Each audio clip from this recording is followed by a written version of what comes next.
Hi everybody, it's great to see you, and I'm so happy to be at Bett.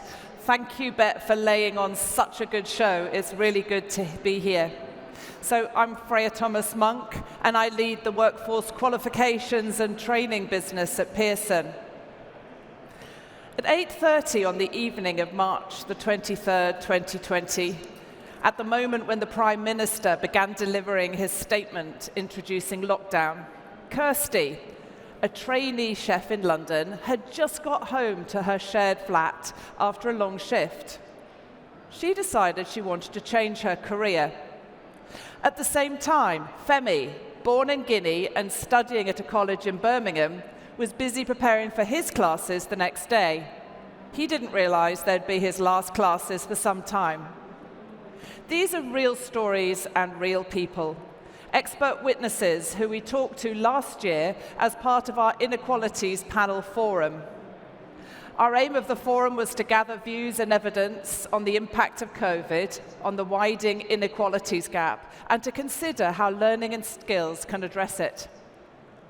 None of us on that cold evening in March 2020 had any idea how drastically lives would be transformed by COVID, how the new normal of restaurants closed, shops shut, all classes going online would change access to learning and to employment. A quote I've seen recently is that there are decades where nothing happens, and there are weeks where decades happen. That week in March 2020 was one of those transformative moments for everybody. As an ordinary citizens and as educators, and in particular with regard to technology.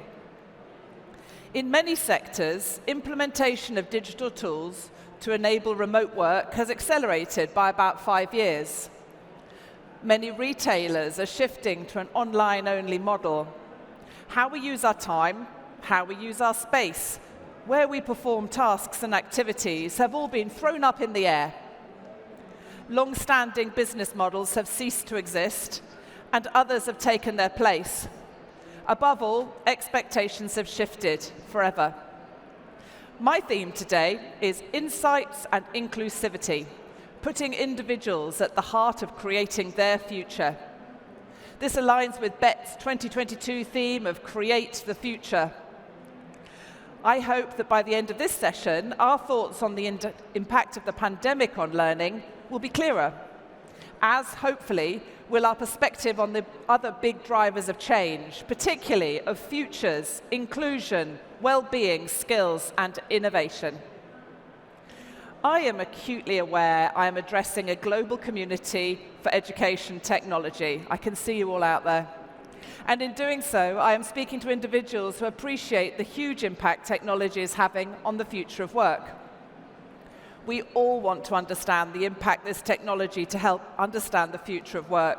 In turn, this will help people take decisions to unlock their potential and to succeed.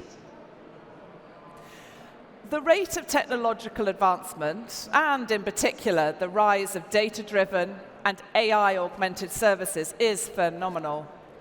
Automating human tasks is not new, but the scale and reach of its impact is increasing.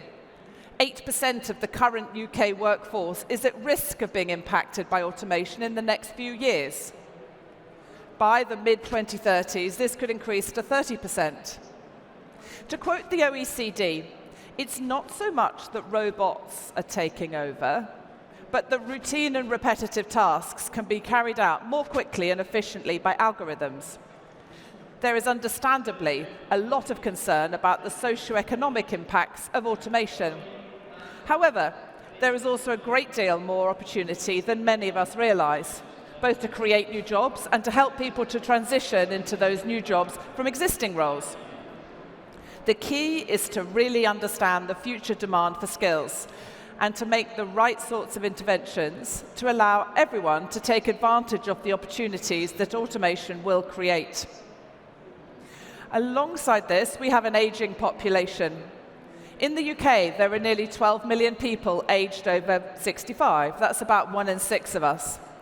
By 2030, this will be 1 in 5. From the mid-1990s up to the start of the pandemic, the average age of exit from the Labour Party has been increasing steadily for both men and women. And it's a global phenomenon, of course. Globally, the pace of population aging is much faster than in the past. Between 2015 and 2050, the proportion of the world's population over 60 years will nearly double, from 12% to 22%. But while people are working longer, existing skills are becoming outdated faster than ever before. This creates a double impact on all our employability prospects. All countries face major challenges in ensuring that their education systems are ready to make the most of this shift. We all have to keep pace with the changing nature of work, and lifelong learning is the only solution to that. On top of all this, the impact of COVID-19 has accelerated these trends and brought in new ones. In many sectors, the rollout of digital tools to enable remote work has accelerated digital penetration by about 5 years. Previous cast iron conventions have been broken. Expectations and the cultural medium that shape them have also shifted. Finally, from my point of view, the most important trend is the significant shift in demand for labour and work from both employers and employees. As in everything else, these trends are not new. Manufacturing employment declined in the UK from the 1960s onward, just as services sector employment increased significantly over this period. But the recent pace of change feels unprecedented. Self-employment rates increased at a faster rate from 1979 onwards, and more recently, we have seen a rise in the digital-enabled gig economy. In the UK alone, a staggering 1.9 million digital technology jobs exist today. In another 10 years, there'll be a further 2 million. But what does this all mean for us? It means the world is faced with a fast-growing skills gap. 1 billion people will need to be reskilled, and the nature of that skills gap will change as technology and the wider economy continue to evolve. We, as educators and curriculum planners, need to prepare children today for jobs in organisations undergoing rapid digital transformation. This week, we at Pearson publish our Future of Qualifications and Assessment report. It's called Qualified to Succeed. It looks at how curriculum frameworks could be built on the best thinking of the world and evolve according to the knowledge, skills, and values students need to thrive. Please do take a look. You'll find it on the Pearson website. As part of all these discussions, you'll frequently hear the term tech debt, essentially the gap that's been allowed to grow between an organisation's technology capabilities compared to where it needs to be competitive. Every country in the world is currently facing a skills debt to some degree. We recently polled 2,000 business leaders from across the UK, and 62% of them told us they're worried about their ability to find recruits with the right skills. That's the skills debt in action. 1 in 5 bosses said they have lost out on new customers or contracts, and as a result of hiring challenges. Businesses everywhere face the question, how do we maintain and enhance the value of our most vital asset, our people? Employees are asking themselves how to chart the best course through their working life. At Pearson, we work in partnerships with employers, professional bodies, teachers, schools, colleges, and of course with learners to create qualifications and services to meet their needs. We think the biggest challenge is really understanding and articulating what the skills gaps are at the individual level and at scale. Often, there is a lack of transparency around what exactly is needed. There is a huge opportunity to make learning and the skills economy work better for everyone. And that's where our data analysis company called Fathom comes in. Fathom was created to bridge skills gaps.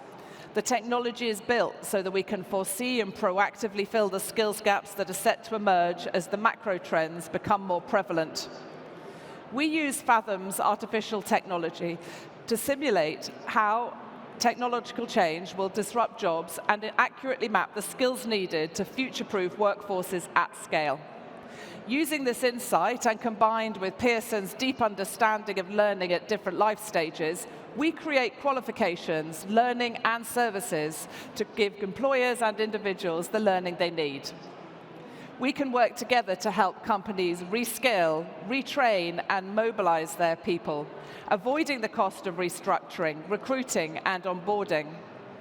Some of the world's leading organizations, these include HSBC, IKEA, the Ministry of Defense, and many international educators, already use Fathom's modeling to understand how changes will impact the skills needed in the workforce. These organizations are investing to ensure that training, reskilling, upskilling, and pipelining capabilities in general are determined by data, not simply by what was needed in the past or gut feel about what might be needed in the future. We're helping learners realize they have more options in work than they think, thus boosting their employability. But how does this innovation help put individuals at the heart of creating their own future? Well, having a clear line of sight to future skills and capabilities and how they relate to different job roles means that we can design qualifications in a way that gives learners the flexibility to move between roles, keep pace with technological disruption, and ladder up to progress their careers. We've already developed new qualifications in subjects like esports to support the development of an emerging sector. You can find out more about it at the booth over there. We're also exploring qualifications in sustainability, including life skills such as problem solving, critical thinking, and leadership, empowering young people to make decisions and take actions that can lead to a more eco-friendly and socially sustainable future. We're passionate about understanding how learners learn and how they want to learn in the future. Online learning, including the use of digital platforms and tools to expand and augment the learning experience, has accelerated massively. Again, these are not new trends. Even before COVID-19, there was already high growth and adoption in education technology. But the experience of the pandemic has forced us to do more, to experiment more, to find out what works and what doesn't work. We all know there's no returning to a pre-COVID education world. And in our global education survey, completed by 7,000 people aged between 60 and 70 around the world, we found that more than 3 in 4 people believe that education will fundamentally change as a result of the pandemic. The survey also found that if online is here to stay, learners want a better experience. They're practical and realize that online learning is a reality. But there are clear calls for more investment and better use of technology for learning. In a digital world, people believe education is behind the technology curve and they want it to catch up. Online learning will be a key part of experiences for learners of all ages, and economic uncertainty will drive more people to upskill and reskill for job security. People are seeking more control of their ongoing learning and see that learning will become more self-service the older they get. As part of this, you might have seen Pearson recently acquired a business called Credly. Credly is the market leader in digital workforce credentialing. We believe that trusted credentials will play a significant part in the future labour market, and Credly adds a robust credentialing service to our workforce analysis, learning, and assessment capabilities. Credly offers an easy-to-use platform for organizations, companies, and educational institutions to award employees and students trusted digital credentials that verify their skills and help connect them with the right opportunities. Digital badging is also proven to improve student engagement and persistence, encouraging learners to ask themselves, what's next, as they move up and on to the next level. It's really great to see that more than 2,000 organizations use Credly today. And since its inception, Credly's issued 50 million credentials to 25 million consumers. Through joining forces with Credly, we're accelerating the realization of our vision to build a world where every person can achieve their full potential based on their verified skills, and where organizations can make better human capital decisions and build more equitable workforces using trusted information about what people know and what they can do. Hiding behind this, it won't surprise any of you, is a more profound trend. The huge growth in the quantity and availability of data about learning. it will probably be years before we've fully extracted and interpreted the insights from the vast trove of data that has been created on learning during the pandemic. But I'm very confident that we will do so, and that those insights will change the way we learn forever, if we choose to pay attention to them. I spoke at the beginning about Kirsty and about Femi. Their stories encapsulate the experiences of millions in the groups in which they're part. They give us a glimpse into the experiences awaiting future generations who face the task of adapting to a new and disrupted world of work. Their challenges are our challenges, and the challenges of our neighbours, our families, and our friends.